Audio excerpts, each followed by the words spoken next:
Hey, good afternoon, and welcome to a special afternoon edition of Breakthrough Walls. Today, I have the unbelievable honor and privilege to have Rose Schindler on the show. Rose is I don't know how many survivors are still on planet Earth right now, but Rose is one of them of the survivor of the Holocaust, and she has an absolutely unbelievable story. She has a book that we're going to talk about called Two Who Survived.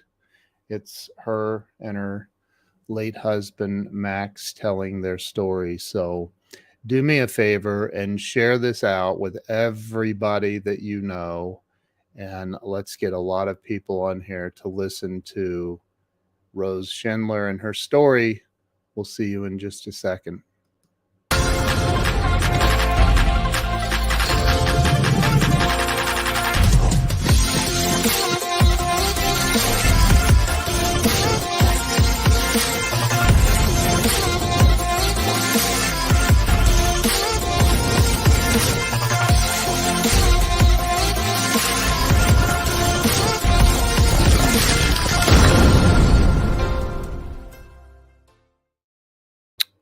And we are back. Let me bring Rose on. Rose, welcome to the show. Thank you very much. I'm very glad I can still do this.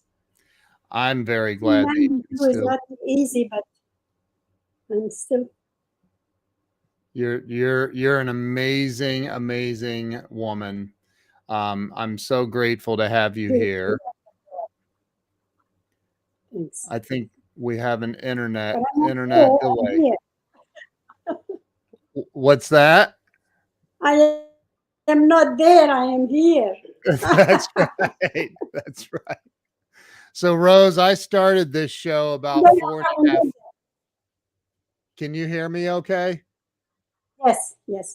Okay. I think we have an internet delay. I started this about 4.5 years ago to help people get unstuck in life, to have a breakthrough, if you would. You certainly have experienced some serious things in life, and we're going to talk about that. So why don't you start with telling everybody that's watching and listening, tell them, where it all started for you, where you were born and raised. I was born in Czechoslovakia. And we had a great life with the Czech government. We lived in a village. We didn't have more than maybe 500 Jews in the village. My father was a tailor. He had a shop in the middle of town. He was such a good tailor. Whoever had a suit made or a coat made from him, they said it looked like it was poured on you. That's how so that was his reputation. Wow. Anyway, so I come from 8 children, 6 girls and 2 boys. We lived in 3 rooms. I'm talking about the war before 1940. Yeah. We lived in 3 rooms. We were 8 children, and we had no electricity. We had no water in the house. We lived like we lived, but we didn't have anything better, so we didn't miss it. You know what I mean? Yeah. When you don't have something, and then you have it, then it's quite a difference. But we had a wonderful life before the Second World War. That's all I have to say. Yeah. The Jewish people were very good people, mostly all business people. The non-Jewish people were mostly farmers, okay?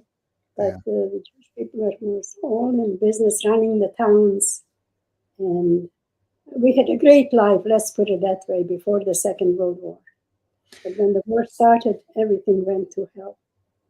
So you, in your book, and I do want to talk about your book, Two Who Survived, Keeping Hope Alive While Surviving the Holocaust.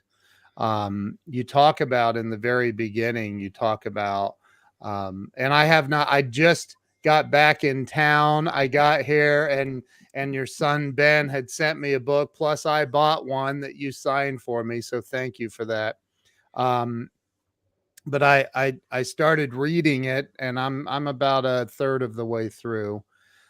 You talk about when you were growing up, you know, you went sledding, and in the summers you were, you know, swimming in the creek, and Right. We had no swimming pools. Let's put it that way. yeah. Rivers. Yeah. Okay. So I mean, it just sounded like it, like, you know, you lived in a 3-room house, but you didn't know any better. You didn't know that there was more even available. Right. There wasn't. And all the homes were very small. Okay. And Yeah. most Jewish people had a lot of children. Okay. Yeah. So, but we didn't know any difference. So when you don't have something, you don't miss it. Right. And after you get it, and then people take it away, that's when you start Yeah. missing it. Yeah. We had a wonderful life with the Czech government. The Jewish people had the same rights like everybody else, and mostly all the Jewish people in the villages and Czech in towns were business people. Yeah. Okay. Did you know, you said that when the Second World War started, you said that things started to go to hell. It wasn't a, I don't, because I don't know enough about it personally, but so it wasn't like a sudden like takeover of your village. It was from the way you describe it in the book, and I've heard you talk about, it was slow, very slow Right. process. Well, it all started after 1938. Okay, 1938. Little by little, things were changing. We were not. I had three years of education in my life. Okay. Okay. After a while, all the Jewish kids were not allowed to go to school anymore, and little by little, all the Jewish businesses were taken away. We were treated like animals. We had no rights for anything. Before, we were the leaders in the villages and in the towns, because that's how we are. Okay, but Yeah. now everything went to hell. So it started in 1938, but we were hoping that nothing else would happen. But we had no information what was going on in the world. By the way, nobody had radios, or I don't even know if we had any newspapers. Maybe once a week. But we lived in a village called Serenya, and if you needed to go from one big city to another city, that was the only road. That from Munkac to Ungvar, you had to go through Serenya. There was no other road. Today, I'm sure it's much different. Yeah. So, but little by little, things were going to hell. So all the Jewish businesses were taken away. So how did they take them? They just like showed up and shut them down. How did they take them? Because they didn't know what to do. They were most of the non-Jewish people were farmers in our village. Okay, Wow. so they just took it away, and of course all the men in our town over 15 years old were taken to factories to work. Wow. Pick them up Sunday morning and bring them back Friday night. We were 8 children. We had 10 people living in 3 rooms. But Wow. that's how everybody lived. In those days. I don't know if it was much better in the United States in the 30s and the 40s. Yeah, right. It probably was.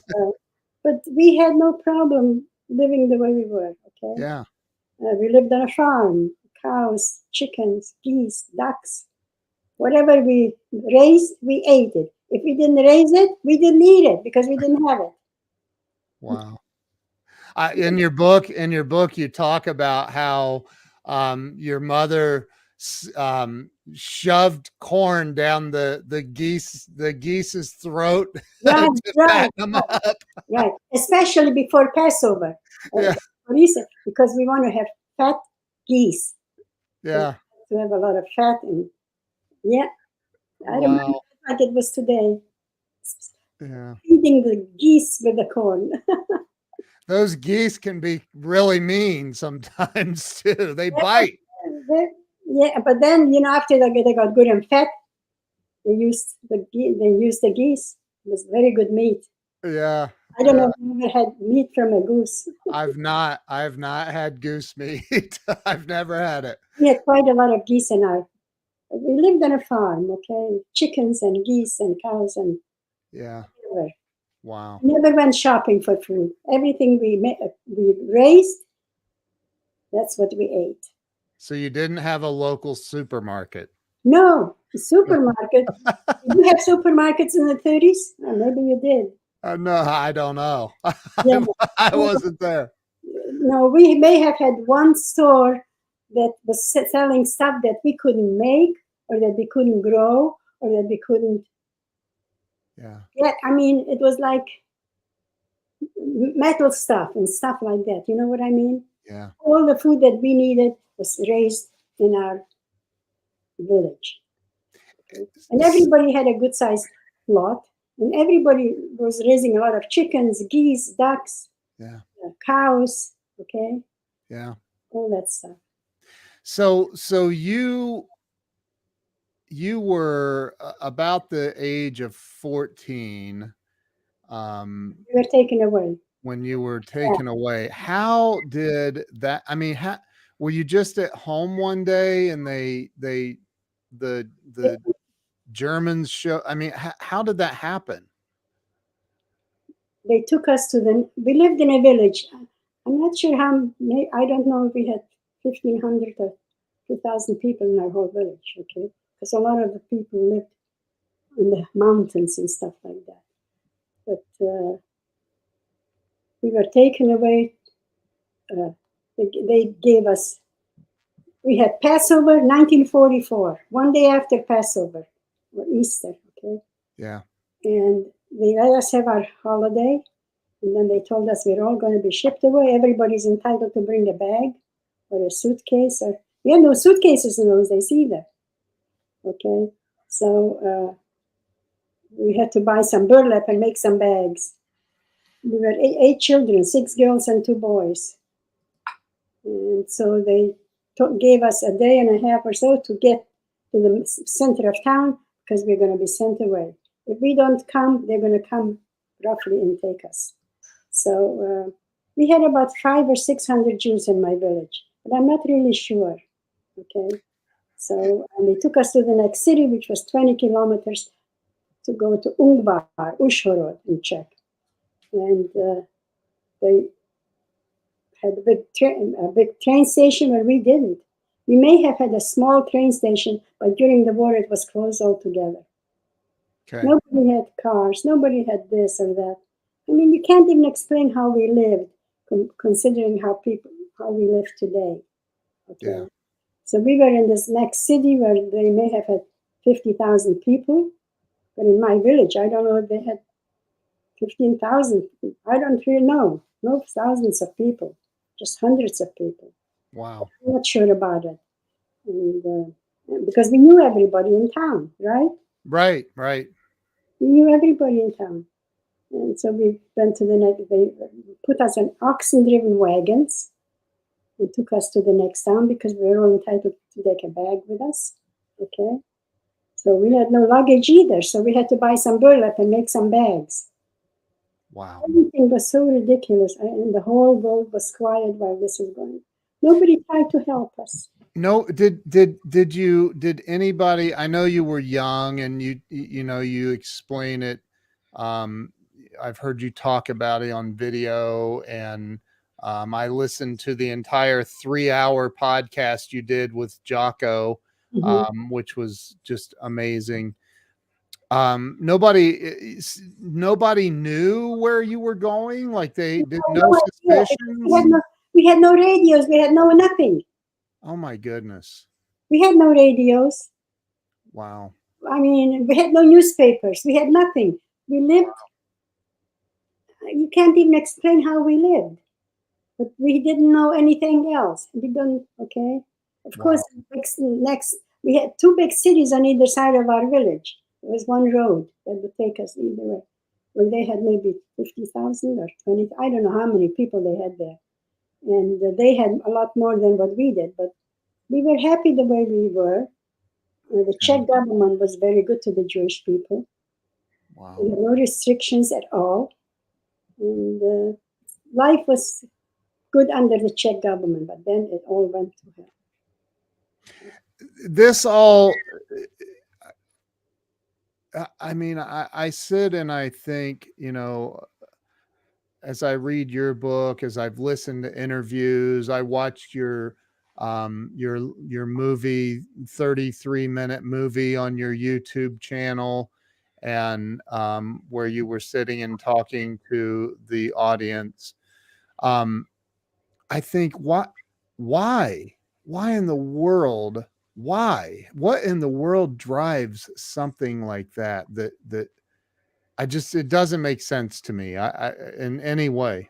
I mean, you can't make sense out of it, I don't think. It was absolutely outrageous what they did to us. And we were running the towns. You know that? Because all the Jewish people were in business. Without us, they couldn't even exist. Right. They had jobs. But what Hitler did was unbelievable, impossible. And the people in each village and towns, they just went along. They didn't fight. And I don't know why we Jews didn't fight back. Right. Okay?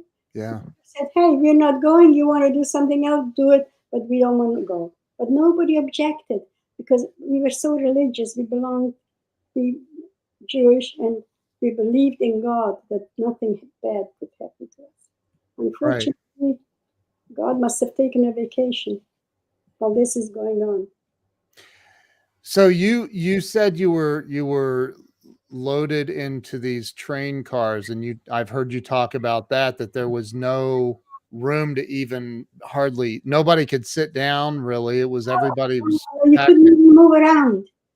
They must have put maybe, I don't know how many, I really don't know, I can't even say how much, maybe 200 people or 100 people, I really don't know. But how big the train cabin was, they filled in as much as you couldn't move around.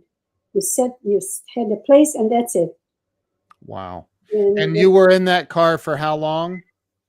I think about 2.5 days. My goodness. Yes. And the only food we had was what we took with us. Wow. That's it. They didn't even stop for us to go to the bathroom. Would you believe that? Oh my gosh. I can imagine the situation we were in. Yeah, that I can't imagine. Cannot imagine. The whole world was silent while this was going on. Nobody tried to help us. Did they know?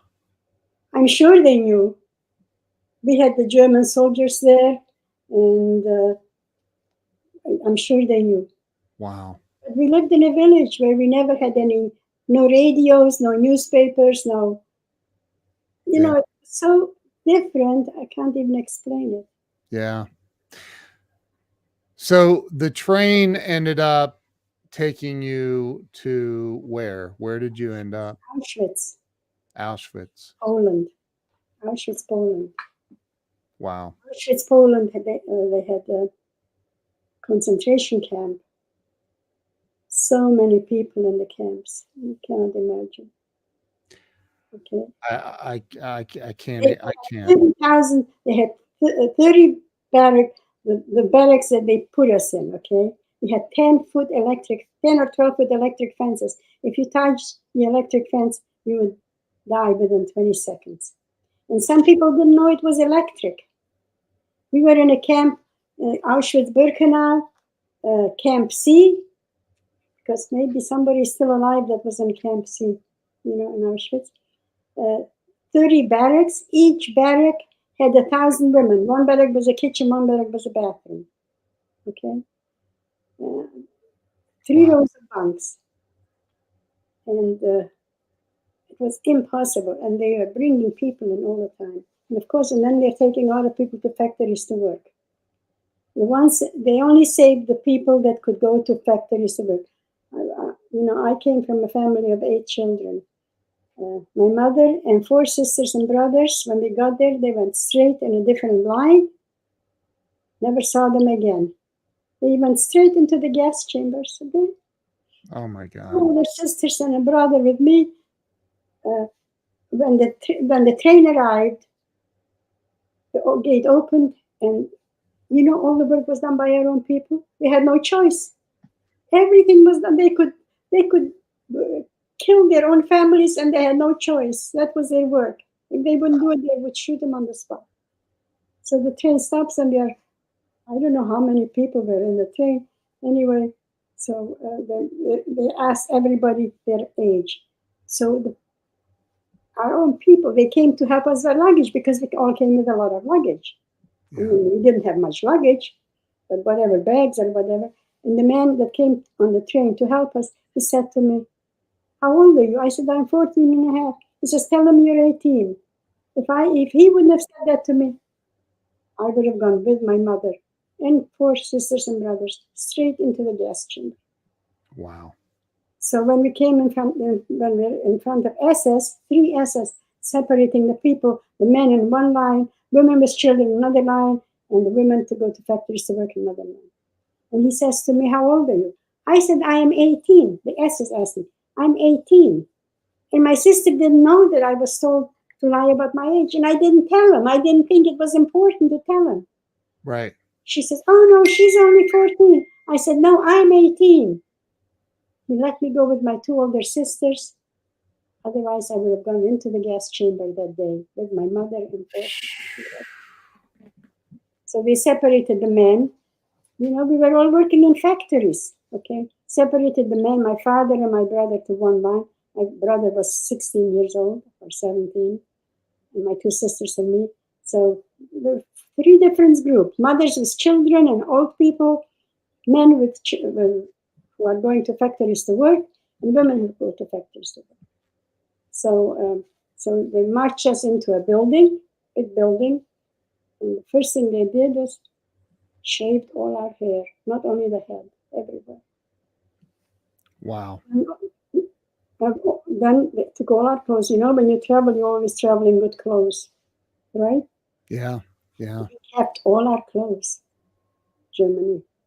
We had to put all the clothes in one line. And then they told us to pick up a dress or whatever.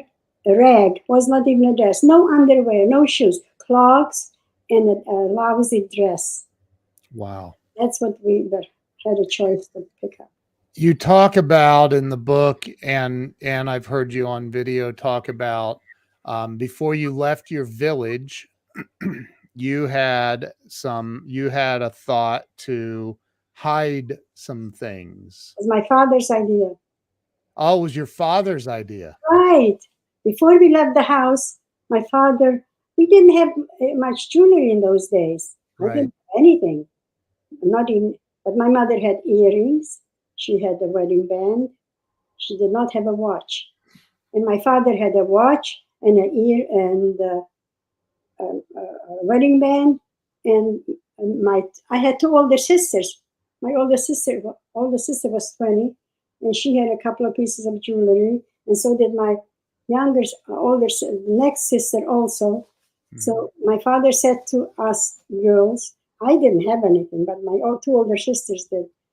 "Give me all your jewelry, we're going to hide it, and when you come back, you'll know where it is, so come with me." So my sister said they have no interest of anything, but they gave the jewelry to my father. And where we put the jewelry? In a shoe polish box. It was very little jewelry. Yeah. Mother's had a necklace, and she had a couple of rings, okay? And that's about, not very much, okay? My father had a watch and a wedding band, and that's it. Yeah. So my sister said they had no interest of going to my father. He wants to hide it, so he wants all 3 of us to know where it is. So my sister said they are not interested. Dad, I'm going to go with you. That's how I survived, by always wanting to do things and doing things. So I went with my father to a corner of the living room, and he opened up a little bit between the ceiling and the wall, and he hid the little shoe polish box right in there. So he says to me, "When you come back from the war, you'll know where it is." So my father knew what was going on. I didn't. I was 14 and a half. So when we first came back from the war, and we came back only once anyway, I told my sisters, "Let's go get the jewelry."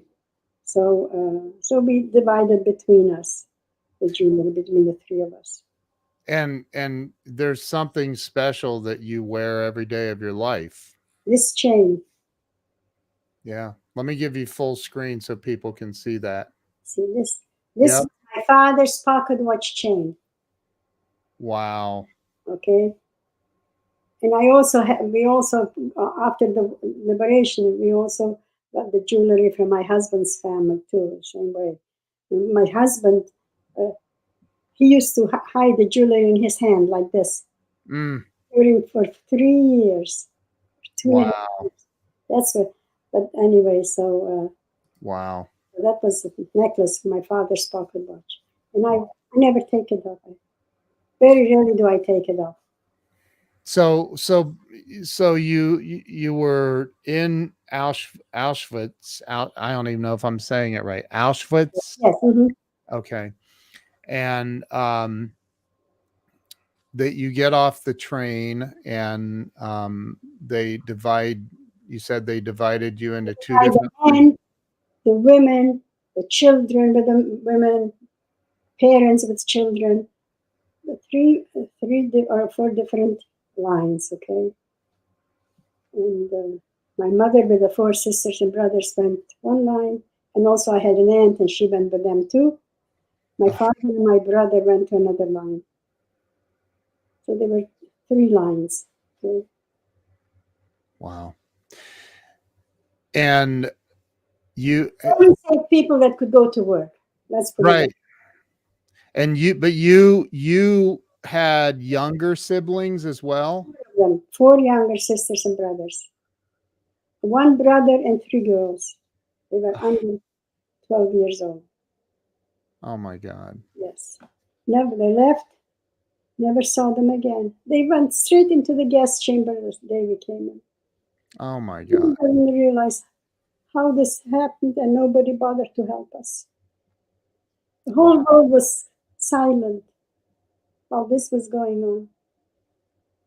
Wow. America could have done more for us, but they didn't try. Had I been around, I would have tried to help you. I promise. Oh, I'm sure. I cannot make sense of it in my brain. Like I don't get it. I just don't get it. I mean, obviously you don't either, and nobody can wrap their brain around that. That's insanity. Do you know something? Do you know that Roosevelt cut the quotas to go to America from Europe during the war? He did what? Cut the quotas to a quarter of what he did before. Wow. He was not a very helpful person. Okay. Wow. His wife was a lot better. Yeah. No, he did not. And so many people, people were going to America quite a lot. Okay, if they had relatives, they were going. And people tried to go to America, but they couldn't get any help at all. So but did you know at the time? I mean, when they separated, did you know that they were going to the gas chambers? Well, how could we know that? Right. How would any normal person know that? Yeah, right. No, we didn't. We had no idea what was going on. I don't know if my father knew anything, or my mother, but us kids, no.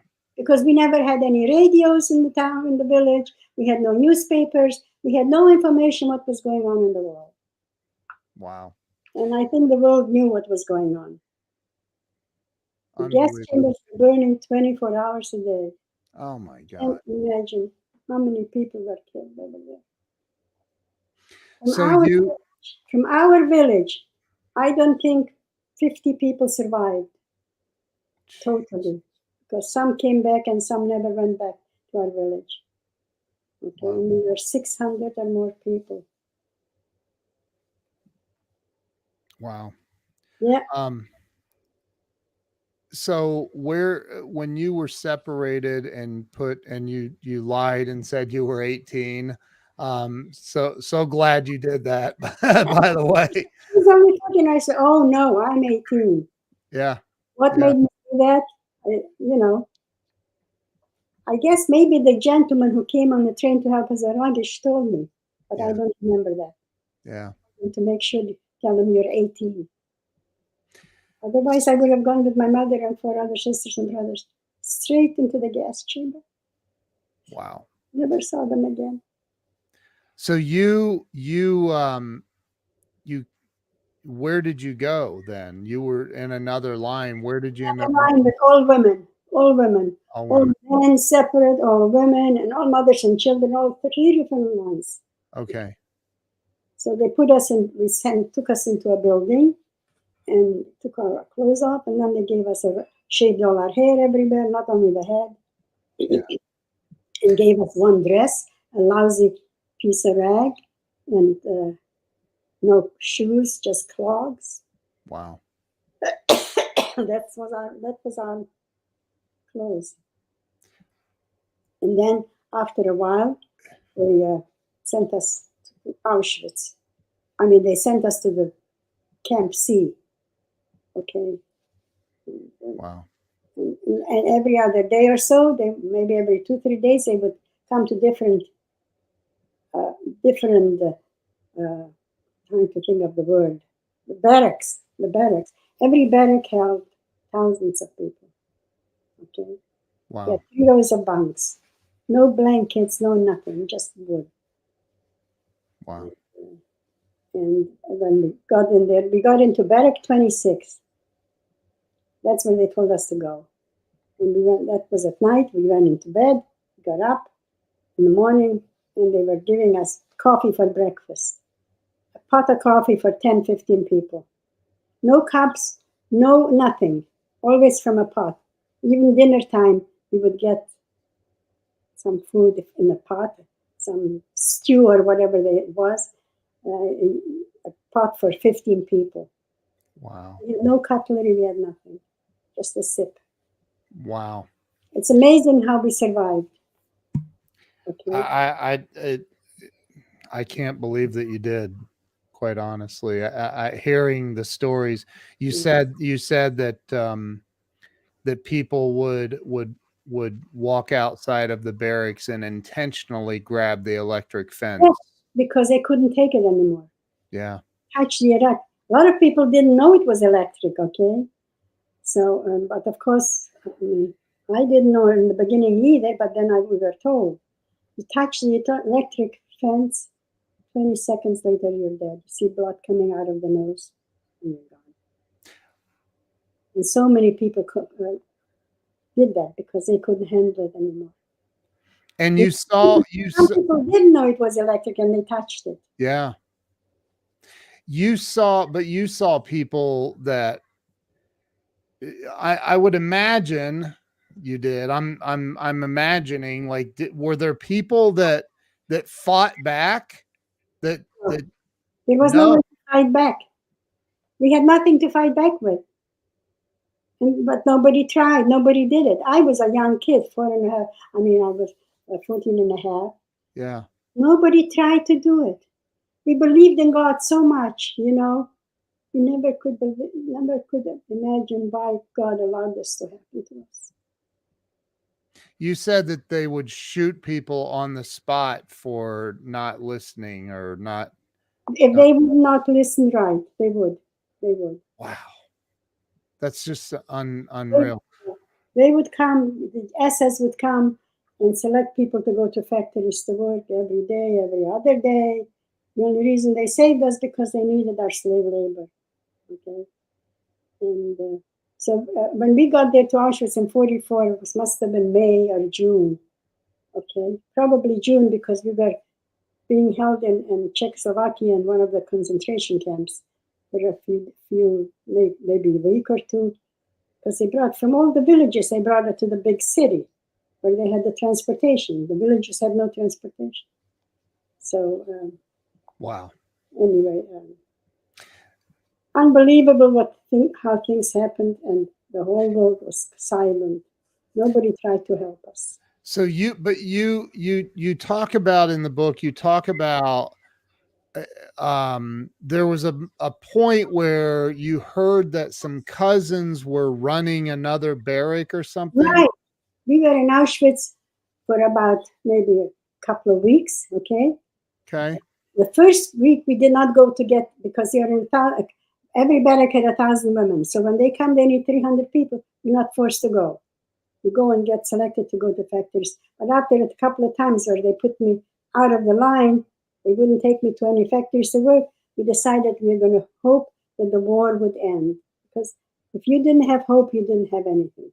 Right. But you always need hope. So, so we went for 3 selections the first week, and each time they put me in a guest chamber, but they took my 2 sisters. So we decided we're not going. We're waiting for the war to end. So after a while, we decided that's it. We're just going to wait for the war to end, because there's 1,000 women in every barrack. Wow. So after being in Auschwitz-Birkenau for about 2 months already, okay, you know, if we didn't have hope, we would have just, we would have been, after a couple of months, we found out we had cousins in barrack number 2 who were in charge of giving out the food. You know what that happens, you're always going to get an extra piece of bread. Yeah. So we went to barrack number, first we were in barrack 26. So we went to barrack number 2, and the cousins were so happy to see us. And they told us, come over here, stay with us, and hopefully the war will end and we'll all be fine, okay? So after being there 2-3 weeks, they would come to the barracks. You never know when they come. But while we were there maybe a week or 10 days, maybe 2 weeks, I'm not exactly sure of time, but they came to the barrack. And while my cousins were in charge of giving out the food, we would get extra food. I must have put on 5 pounds in 2 weeks. Wow. Okay? Because I would get an extra slice, an extra this, and extra that. So finally, they came to a barrack and they said they need, I don't know, 200, 300, whatever. And my cousin said, well, we have to leave now. We can't stay here anymore. We were hoping it would end, but it was not ending. So they left, and of course, my 2 sisters and I stayed in the barrack. So of course, we didn't get the extra food anymore, so or anything else anymore, like we did when our cousins were in charge of the barrack and the food. So I said, and I must have put on 5 pounds in the past 3 weeks because I have extra food. Yeah. So I said, let's get out of here, okay? I was the youngest. I had 2 older sisters. Yeah. They did not have the brains like me. Yeah. They didn't think the way I was thinking, okay? Or maybe they just didn't have the guts that you had. No, I was always a troublemaker at home, by the way, okay? I would always do things I wasn't supposed to do, and that's how I survived. Yeah. So anyway, so I said, let's go and line up, and and I'm not going to go and I'm not going to get selected. You go get selected and keep placing 5 people 5 in a row, okay? I said, leave line behind you. Tell them only 4 people because that I'm coming from someplace to be in that line. And the people in the next line decided, fine, we have 4 people here. So and then as soon as they were all selected, I to go to the bathrooms or whatever, or wherever they take us. Because remember, we were full of lice and we had no idea. We didn't clean. We couldn't sleep at night. The lice were biting us so much. So I said, so we lined up, and the next line they left 1 line for me, and I made sure nobody sees me do that, and I ran into the line, okay. Yeah. And it worked. Wow. They did not select anymore. They sent 300 women to Freudenthal in Germany. So let me back up real. So you're talking about they would come in all the time and take a group of women for selection. Right. That means they put you in a line and they say you go to the factory. No. They didn't put me. They didn't put us in line because there were 1,000 women in every barrack. Oh. So people went into the line to get out of Auschwitz, this horrible place. Yeah, okay. Right. So you had a choice to go or not to go. Okay. So that's how it was. So And you said that if they didn't select you, they put you in another line for then the I would run out, make sure nobody sees me. I would run out. Remember, there's thousands of women there. wow. Okay? So, but at some point, because when you first got off the train, you said you had no idea that where that other line was going, right? So at some Right, point, no. you became aware eventually that if You you weren't selected, you learn a lot when you're in a place like this. yeah, They yeah. give you good advice with other ladies and whatever. Yes. I can't even imagine some of the conversations you must have had at night with your sisters and other people about I just can't imagine the fear and the disgust and the Well, they would give us advice. yeah. This camp in Auschwitz, there was 30 barracks, 1,000 women in every barrack, and 10-foot electric fences. Okay, so one barrack was a kitchen, one barrack was a bathroom. Wow. So we would always get advice on how to handle this a little bit. Wow. Or from Hungary, from Czechoslovakia, and even from Poland, people that were there. So every barrack had 1,000 women. Wow. So you ended up sneaking into the line to get out. Right. And with you and your two sisters. Right. And where did you go from there? You were put on another train? We were in Auschwitz-Birkenau for 4 months. Can you believe that? Wow. Must be about 4 months because we had no idea what dates and anything. Okay. Yeah, sure. So we were full of lice. We couldn't sleep at night. We were so full of lice. There was one barrack was the bathroom, but there was no soap or anything, just cold water. Wow. Okay. So actually, in the summer, we were there in the summer. I took my dress off and I washed it just in water, and I hung it up or whatever I did, and I put it on. But very few people did that. So, wow.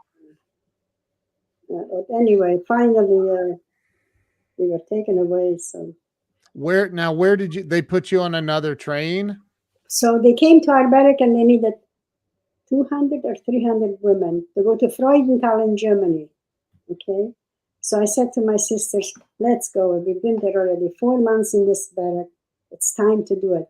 It must have been probably July or August of 1944. Okay. Wow. I'm not sure. Because we had no way to know what dates are or anything. Right, right. So we were taken to Freudenthal, and of course they shaved all our hair again, all over the body, not only the head. We were full of lice. For 4 months, we did not get a shower, a cleaning. Wow. I did go to the bathroom and took my dress off and washed it, but there was water in the sink, not showers. But somehow we tried a little bit.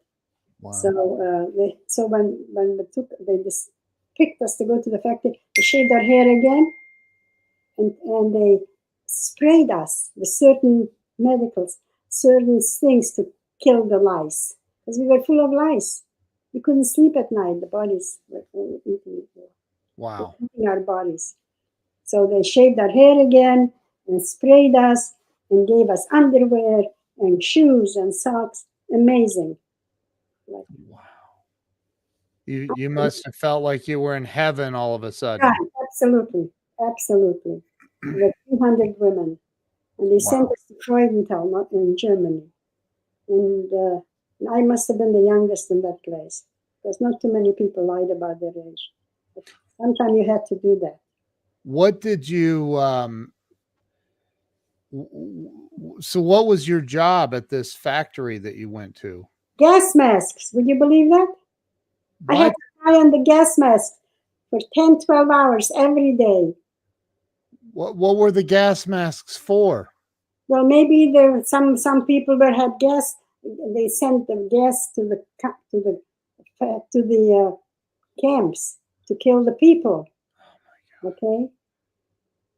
Wow. So, this was a gas mask. Wow. Actually, there was no killing. So I really don't know why but I had to, oh, but they were sending the gas mask to all those places, okay? So that was my job, 10, 12 hours every day. Oh my God. And pick it up, put it on, and test it to see that if it's okay. And you were 14 years old still? I was now probably 15 because we were taken to Germany the end of 1944. Okay. Okay. Wow. So I was almost 15, yes. So, and we worked like 10, 12 hours a day over there, and they fed us breakfast and lunch and dinner like heaven compared to Auschwitz. Okay. Wow. So, sounds like Ben's getting a bunch of text messages on his computer right now. Keeps digging. They can wait. It's all right. Yeah. So with we were liberated, okay, in May of 1907 or 8. Say that again. I'm sorry. We were liberated the next year in May. Wow. And every morning they would take us to the factory to work. And this was May 7th, and we were waiting to be taken to the factory. Nobody came to pick us up. Wow. So we said, what's going on? So I said to my sister, I'm going out. I want to see what's going on. She says, you're not supposed to go out. I said, I'm not supposed to do a lot of things, but I do it anyway. That's how we survived. And I opened the door to the big building that we lived in, and it was unlocked. Usually they would always lock it. And I open the door and I go to the yard. We had a little yard, and I see the electric fences were opened up. We had fences, but they were electric. Yeah. The gate was open, and all the Germans ran away. That was on May 7th, 1948. Wow. Okay, was it 48? Whatever, the right time. Okay, so and I'm screaming to everybody. The gate is open, and I can hear the planes are coming over us, and I can hear the Russian language. We had behind the building where we were living, they had a lot of cornfields, growing corn. Yeah. And Russian soldiers were coming through the cornfields. So I said, I'm going to go into the cornfields to meet the Russians because I couldn't understand some of the language. So I went and they hugged me and kissed me, and they said, the war ended, you're free, you can do what you want, and we are here to help you out. Oh my God. Yes. In that moment, because you talked about in your book, you talked about how you tied you ripped part of your dress and tied it onto a stick. From my bottom of my dress, because I had to go like this in front of the Russians. Because you were afraid they might think you were German. Right. Yes. Like, be a terrible way for it all to end. Like, hey, I made it this far. Right. No, we show them who we are.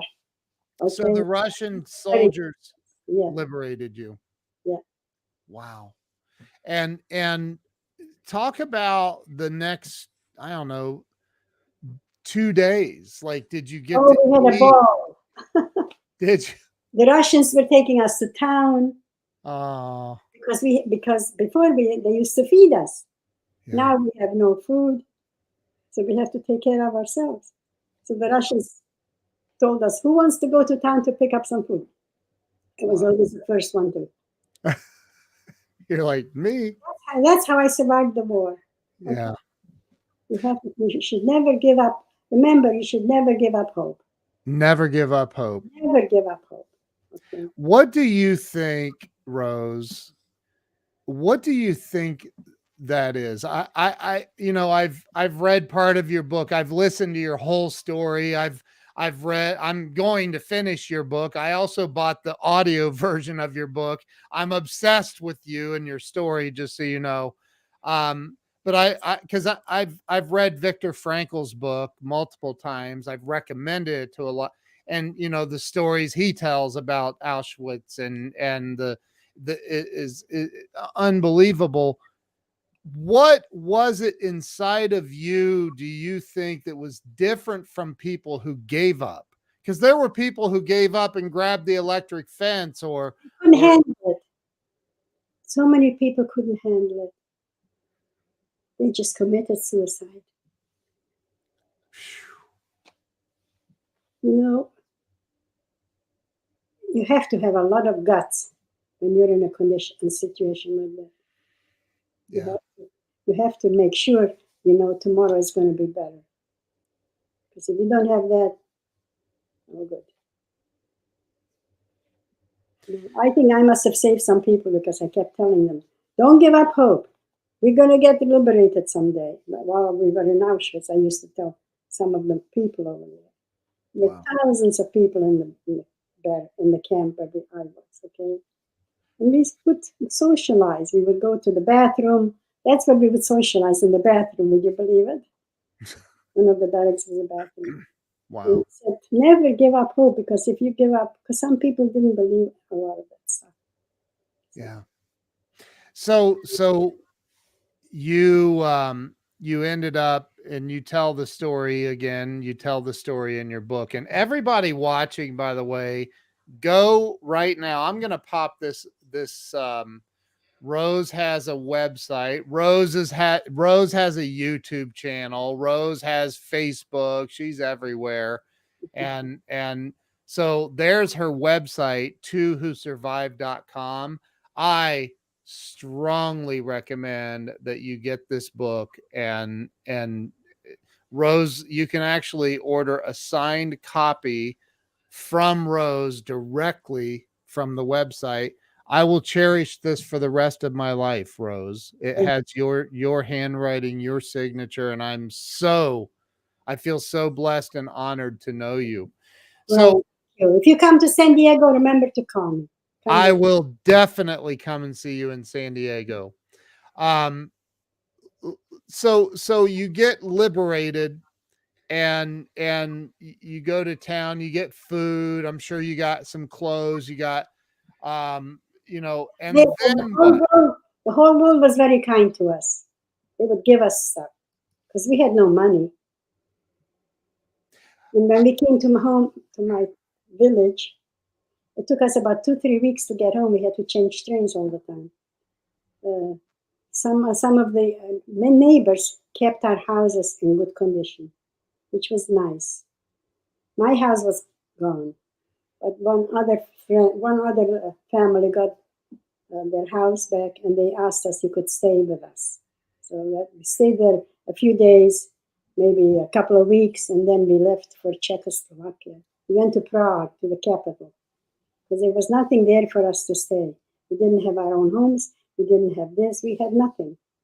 So we decided all the people that came back were maybe 25 total after the war. We had over 100. We had, I don't know, 4, 5, 6. I'm not really sure how many people we had, but we had a few hundred people in my village. Okay.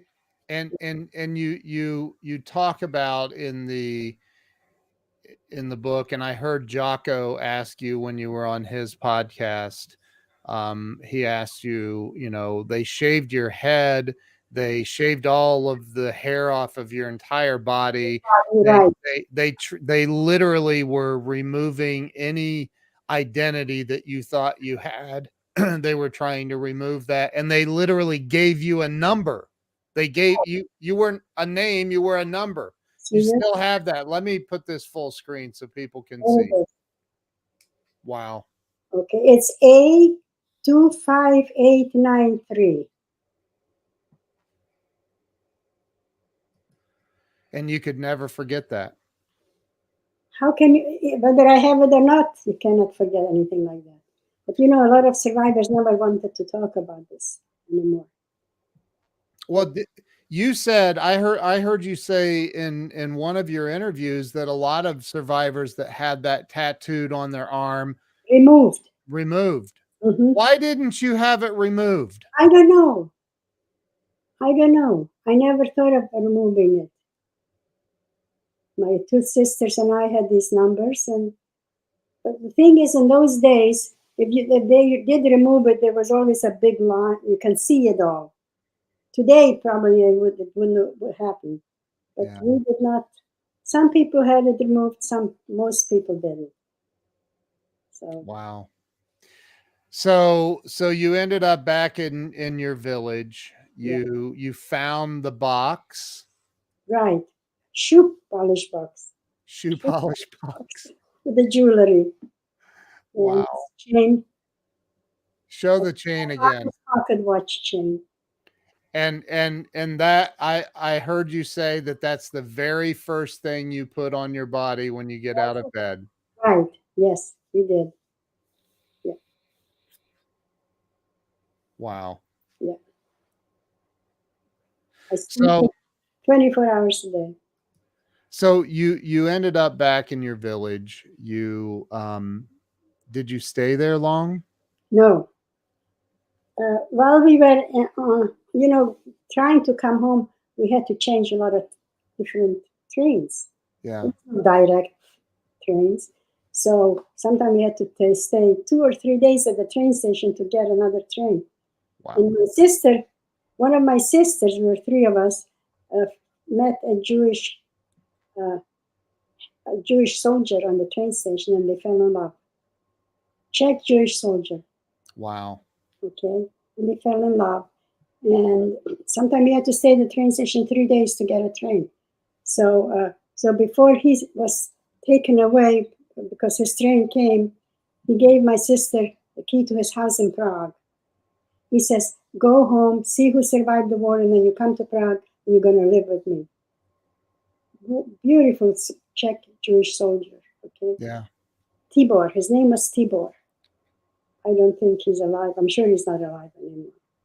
So, and actually, by the way, I lost my sister 5 years ago. Wow. She was 94. Wow. So, anyway, so what was I talking about?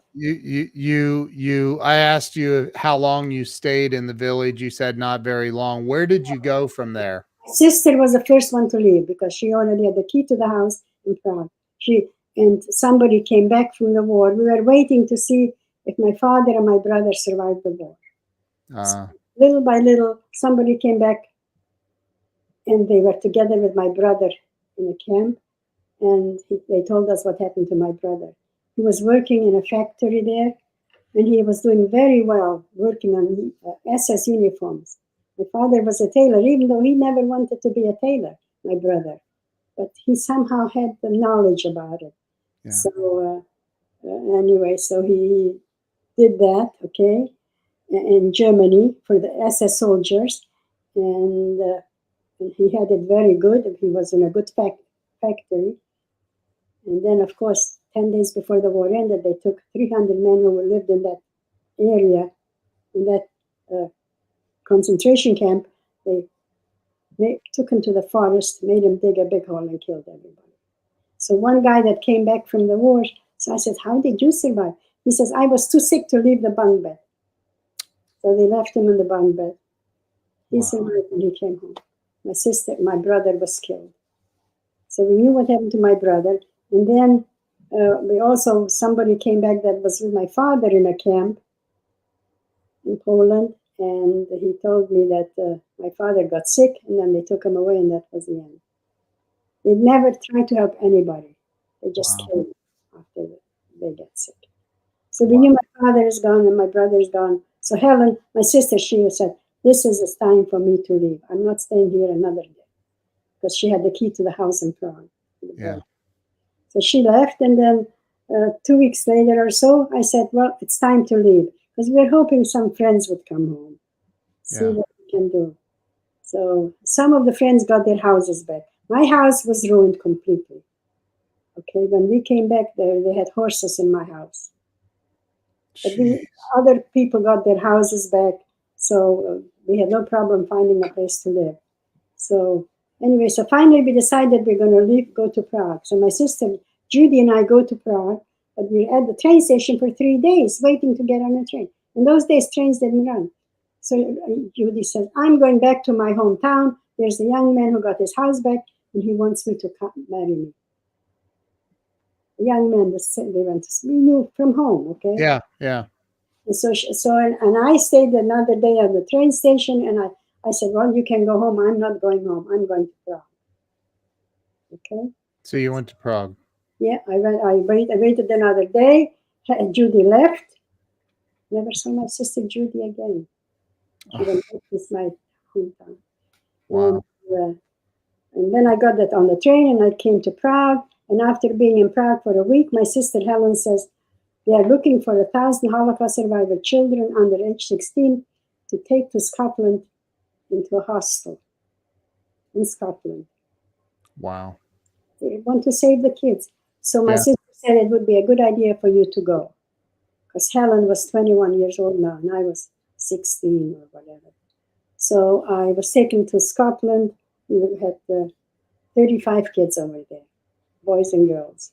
Okay. Yeah. All survivors. Okay. So we had a good time in the hostels in Scotland. And then the hostel was closing down because people were finding relatives all over the world. Okay. That's what saved a lot of our lives, relatives. Yeah. So, finally, I had an uncle in McKeesport, Pennsylvania, my mother's brother. In McKeesport? Mm-hmm. Really? Yes. That's just outside of Pittsburgh. Yes, right. I used to live in Pittsburgh. No kidding, yeah. Yeah. That's the only uncle we had, but my husband had relatives also in New York. Okay. So anyway, so but where did you meet your husband? In the hostel. In the hostel. First we were in the Scotland hostel. And then it was emptying out, so they took us to another hostel in Bedford, England. Not far from London. Yeah. Bedford. So we were like 30. No, we were only, most kids found relatives in America, so they left. So we were maybe 10 kids left. So they said you could go to Bedford, which is not far from London. You could go to other cities where they have hostels. So we decided to go to Bedford, the few of us that were left. And when we came to the hostel, we met some nice, all Polish and German Jewish kids, okay? Yeah. So, and when he introduced us to the kids over there, they were mostly all boys. And I saw Max. I said, that's a man I want to marry. Beautiful man. I said, okay. And of course, the boys in the hostels had girlfriends from town, the non-Jewish girls. They love to come to the hostels to have a good time with the boys. Yeah. Right. So it's okay. That's fine. I can wait till it ends. So of course we lived in Bedford for about a year and a half. We began to speak the language because they were teaching us a language, and we already were getting jobs. And Max was still having this girlfriend. And then, of course, the hostel was closing down because people were going all over the world, wherever they have relatives. Yeah. So they said, where do you want to go? So I said, we'll go to New York. We'll go to London, okay, from Bedford, which was just 60 kilometers or 70. Yeah. So Max decided to do the same thing. And they found homes in private families' homes, and the organization would pay so much for each child being in a home. Yeah. So, and he ended up like maybe 3-4 blocks away from where I was living, and we started dating, and that was it. I knew this. He had a girlfriend, I thought. In Bedford.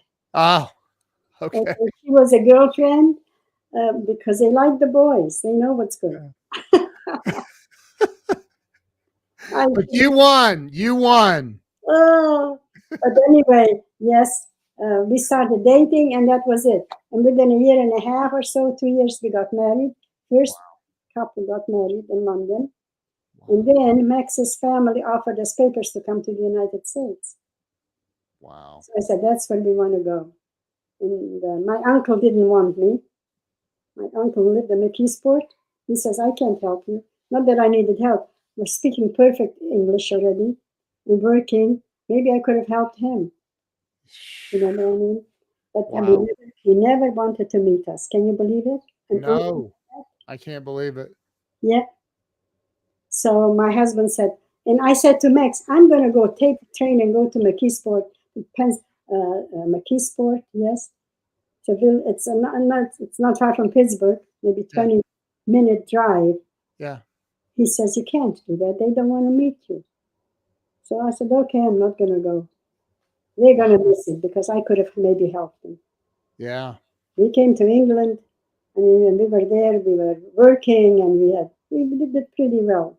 We were the first couple to get married in the group over in London. Wow. And we had 100 people at our wedding. All the survivors we invited. Wow. Yeah.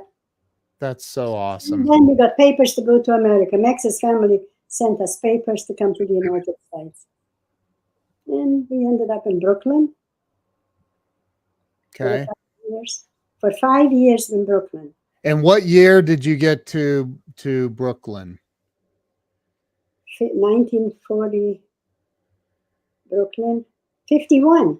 51. 51. Wow. Right. We came to Brooklyn 51. Max's uncle, we lived in, and Max had an uncle and he had an apartment house, so we got an apartment. Okay. We were speaking perfect English, remember, when we came to England, when we came to New York, because we learned the language in England. So we worked, and then after living 5 years in New York, Max comes to San Diego because a lot of the boys are in the military. Okay, but Max was not in the military because he had damaged shoulders, so he was not healthy enough to be in the military. But he said, I'm going to go visit some of the boys in San Diego. So we're living in New York 5 years already. And he comes to San Diego. 2 days later, he calls me, Rose. And he was working, he learned the IBM business. Yeah. So he calls, he says, Rose, pack up everything, we're going to San Diego. He came for a 3-day weekend to see the friends who are in the military. And never went back to New York. Hold it. Did he come back and help you move? No, I was a very capable person of doing a lot of things. We already had a daughter. Wow. My daughter was Sam, okay, in New York. So you moved, you and your daughter and your household to San Diego. We packed everything up because Max's uncle had an apartment house, and we got a beautiful apartment. Wow. Apartment which was beautiful, and furniture and everything. I took care of everything. Wow. Wow. And I came out 3 months later. After 3 months, April of 1950. Right, my head doesn't work very well. It's okay. Right. Anyway, so we know it was in the early 1950s. How about that? Early 1950s. There you go. And so wow. We lived in New York for 5 years in Max's uncle's building. And then he comes here, so moved to San Diego, and we lived in Allied Gardens for 6 months. Wow. You don't know San Diego, so it wouldn't matter. I don't. I've been there. It's beautiful. I've been to San Diego. It's beautiful. Yeah. So we lived 6 months in San Diego in an apartment, and then we bought a house. They were building homes all over San Diego. They were building homes. Wow. The first house we bought was $15,000. Can you believe that? No.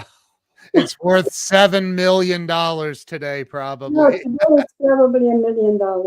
Yeah. For a 3-bedroom house in Allied Gardens, okay? Wow.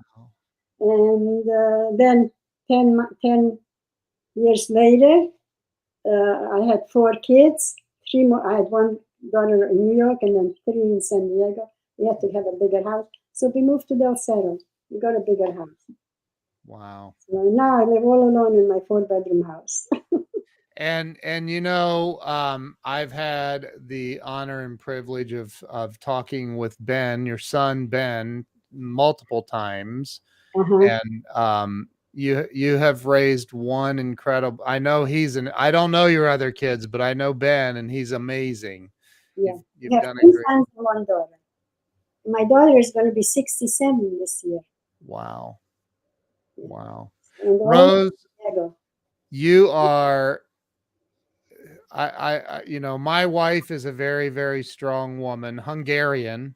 Oh, she is? Oh, yes. Hungarian? Yes, her father. Tell me. I can speak to her in Hungarian. I don't. Well, her father,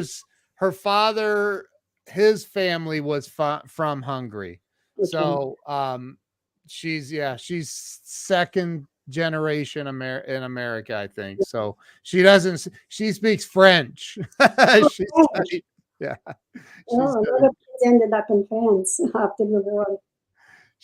But you know, I always say my wife is the strongest woman in the world, but I think you have her beat. I'm just saying. If you survived Auschwitz, it's amazing. I, Anybody could have survived Auschwitz. Nobody can imagine. It was worse than hell. I mean, who can imagine? No, you have to have been there to be able to even fathom that. I put a little graphic together. I want to pop up on the screen. I want everybody to buy your book. So and it has a picture of you and your husband, Max. It's from your website. So I want everybody to go get a copy of the book, To Who Survived. And there's a picture of you and Max. Right. And I was 18 in this picture on the book. 18. 18, Max and I were both 18 years old. Wow. This was not in London. This was in a city about 60 kilometers from London. I can't remember the name. And some man was on the bridge and he was taking pictures. He took pictures of us. That's how this picture is. That's so incredible. So incredible. Yeah. And so I really want everybody to go get a copy. Go to towhosurvived.com. Get a copy. You can get a signed copy of this book. And I mean, it's right here. And I can I tell everybody what you wrote in it? Sure, absolutely. I want everybody to. And first, one of the first things you see when you open it is a map, and the map. So I'm looking at this, and I'm looking at there's Auschwitz. It's kind of like a V. Auschwitz. And I'm looking at this, and literally I got emotional when I opened this, and I saw the very first thing. It says extermination camp. That's what you got.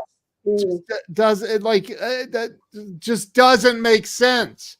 But so in this book, I'm trying to find the page that you wrote on here, Rose. There it is. Ken, never give up hope. That's it. That's how I survived. I'm so curious to let's see. My wife said, "Yes, ma'am. I only know swear words in Hungarian." She said she knew more when she was a kid.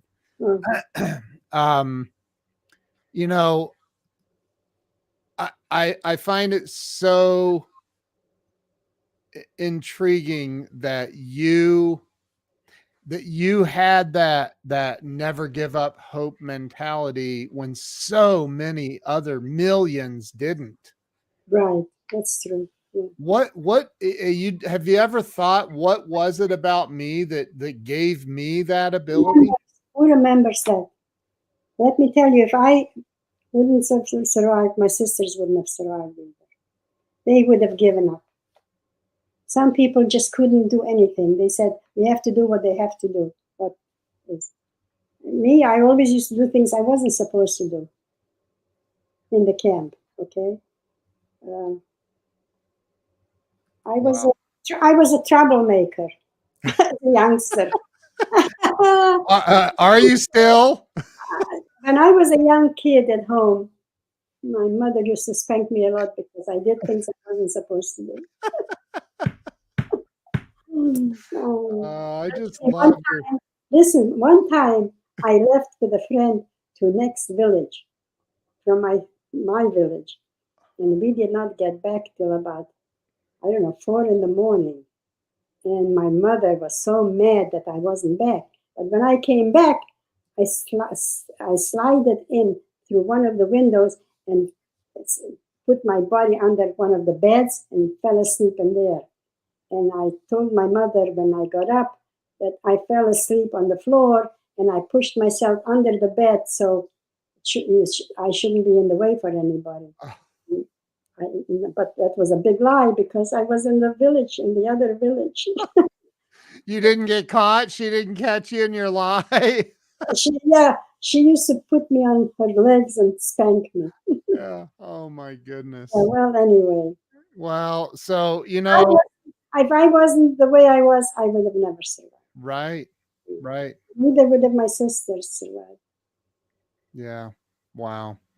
Well, I for one am incredibly grateful that you were such a rebel. I really am. You're amazing. And it's My amazing that I'm still here. my wife says on in her comment here, thank you for sharing your story. It's so You're important. very welcome. We must never let anything like this ever Never happen. give up hope. Remember that. Never give up hope. Never give up hope. Never give up. And everybody watching, go get a copy of the book. Go to Two Who If Survived. you like it, you let me know. You can get your money back Wow. or send the book back. Wow. Right. The book is so, I mean, it's actually some of it was so bad that I couldn't even put in the book. I'm sure. Because I started speaking in middle school, okay, and 13 and 14-year-olds. So I had to be careful not to put horrible things in. You know, I have a 12-year-old daughter and I have a 16-year-old daughter, and I cannot, for the life of me, I cannot imagine. I can't. Like, it's just, I can't imagine. And I can't have the 16-year-old to read the book. I don't know if the 12-year-old should. you what? I'm sorry. The 16-year-old should be able to read my book, Yeah. but not the 12-year-old. Well, listen. The 12, The way my husband's story and mine. yes. And that's what's really neat about this book is it bounces back and forth between you and Max. Mm-hmm. And Max is no longer with us, I right? lost him 5.5 years ago. 5.5 years. Over 60 years. We Oh were my 20 goodness. when we got married. He was a wonderful man, I tell you. I do have a question. I thought I was getting ready to end this, but I have a question for you. You Yeah. guys come to America, you end up in San Diego. I went through a lot of horrible things as a child personally, and I always tell people today, I'm grateful for what I went through as a child because it made me the man that I am today. It gave me the ability to have compassion for others, empathy, and it made me strong because I'm just like you, Rose. I will not give up hope. I always see the bright side somehow. Good. That's good. Right? Right. Yeah. And so my question for you is, you and your husband both survived the most unbelievable atrocities ever known to mankind. I mean, that is the worst thing ever recorded in the history of the world. And do you feel like it may, because there's been times in my life where it's like, oh, I can't pay the electric bill, they're going to shut it off, right? And boom, the lights go out, or I can't, whatever. I faced all these challenges through life. And I know you came to America because that was everybody's dream. And you came here and you and Max built a family and you moved to San Diego. You faced challenges in life, right? Absolutely. Everybody has challenges. Yes. Do you feel like your experience, as awful as it was, and it was awful, do you feel like it made you a stronger person? I don't think so. I No? don't think as a strong person otherwise. No, I don't think that. You Yeah. know, your nature is what it is. Okay? Yes. Sometimes you have a problem, you take care of it, and if you don't Yeah. have a problem, it's also good. No, I don't. You don't think so? No. You were just, No. that's just who I don't you know. are. Okay. Yeah. Right now I'm 92, and Wow. whenever it comes, it will come. Wow. I lived a long life after going through hell. Okay. And I have 4 children, 9 grandchildren, and 2 great-grandchildren. Wow. And they're all in San Diego. Wow. So My amazing. grandson just graduated at UCLA. Wow. He was the youngest one. So amazing. Yeah. So amazing. Rose, you are one of the most amazing people I've ever met in my life. Thank you. And Ken, I'm happy to be helping out whatever I can. You come to San Diego, you can even stay in my house. I live alone in a 4-bedroom house. oh my goodness. My wife just said, never give up hope. And she said, my 12-year-old Abigail is watching this interview right now with us. So That's Rose, you're amazing. I'm so grateful for you. I'm going to end the live stream now, but if you would just stay on here with me. Okay. I'm going to finish up, but I just stay on. Don't leave. It's going to feel like I left, but I haven't left. I promise. So. Okay. All right. And I want to thank everybody who has watched today and listened to Rose. Hopefully you had it in your heart to share this interview out because the world needs to hear this story. And I believe everybody in the world needs to read this book. So, Rose, thank you. Yeah, when I sell books, I tell them, if you're not happy with it, I'll give you your money back. If you're not happy with it, read it again. Yeah, because you missed the message. If you're not happy with this book, there's something wrong with you. But anyway, Rose, thank you so much. You're very welcome, Ken. Thank you. And come to San Diego, remember. I'm going to make it to San Diego and meet you. Okay, good. I'm going to. So thank you. Okay. Thank you. And your wife. Yes, I'll bring my wife. Okay. You can speak to her in Hungarian and see if she understands. Yeah. All right. Listen, stay with me, Rose. Everybody, thank you so much. If you didn't share this, share it out. Bye, Rose. And thank you for doing this. Yes. Thank you for being here. Okay, Ken. Look forward to meeting you. Likewise. Okay. Bye-bye.